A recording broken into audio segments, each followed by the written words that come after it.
Wow, I'm speechless. I really don't know what to say. Thank you for this award.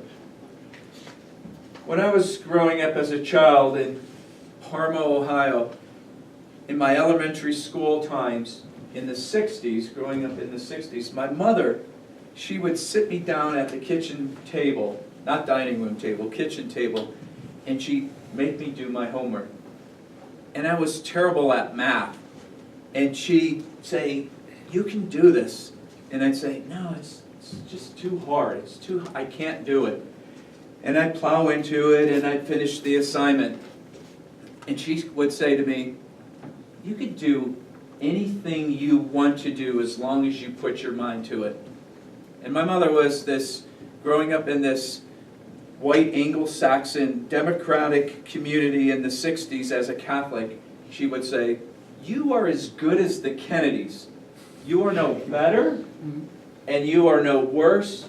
My mother loved John Kennedy and Robert Kennedy, and she would say, "You are as good as the Kennedys. You could be a dentist if you want. You could be an astronaut if you want. You could be the President of the United States if you wanted to be." So my mother, in her wisdom, she bought instruments when I was in 4th grade for myself and my 2 brothers. She'd take Larry would go in one room in our little small 3-bedroom house, and he'd play the cornet.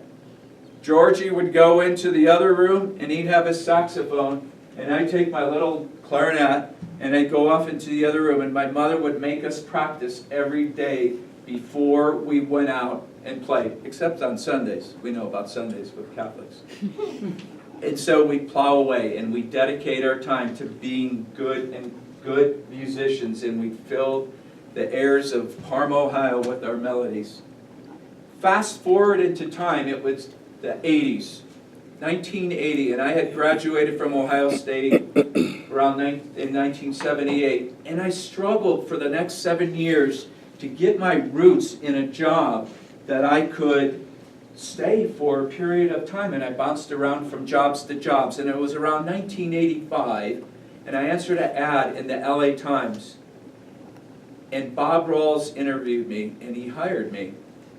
And Bob was a mentor of mine, and he put me in a room, and he'd say in his office, "You have a white sheet of paper, and I want you to create any programs that you want for this agency, and they have to have 4 elements. They have to be sexy, they have to be educational, they have to be safe, and they have to be fun."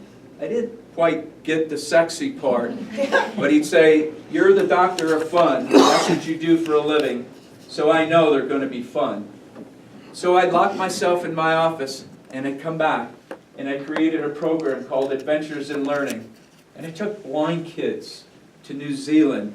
We went black water rafting in a cave, spelunking in New Zealand.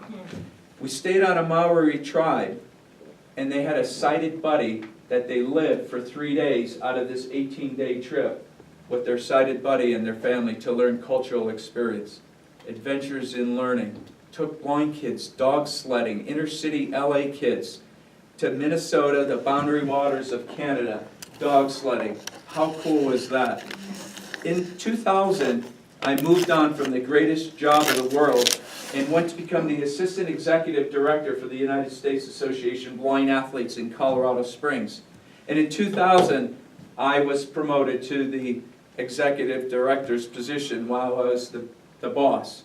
And so there, I went to my first Vision Serve Alliance conference with you, all leaders running agencies for the blind.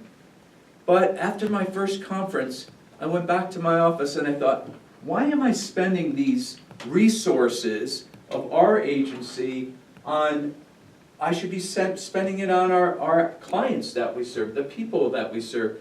So for the next 4 years, I went back to my office and I watched you all from afar at Vision Serve. And I came back to another conference about 4 years later, a leadership conference. And I realized that in order for me to be the best leader I could be for the organization had to invest in my leadership to become the best person I could be.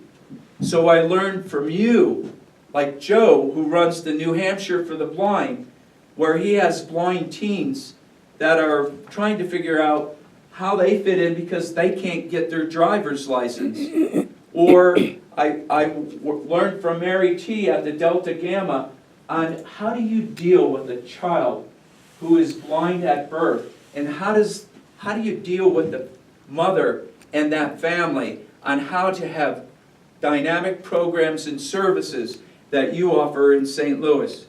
Or I learned from Dr. Stephanie at her agency in Seattle on how you deal with a blinded vet in order to employ them and reintegrate them into the community. So what Vision Serve has done for me, this organization, and what you have all done for me to be the best leader that I can be, this is why this award means everything to me and to you. My mother taught me math. 1 + 1 with Bob Rawls and being creative and being dedicated equals 2. And I thank you all and Vision Serve Alliance for this incredible award. Thank you very much.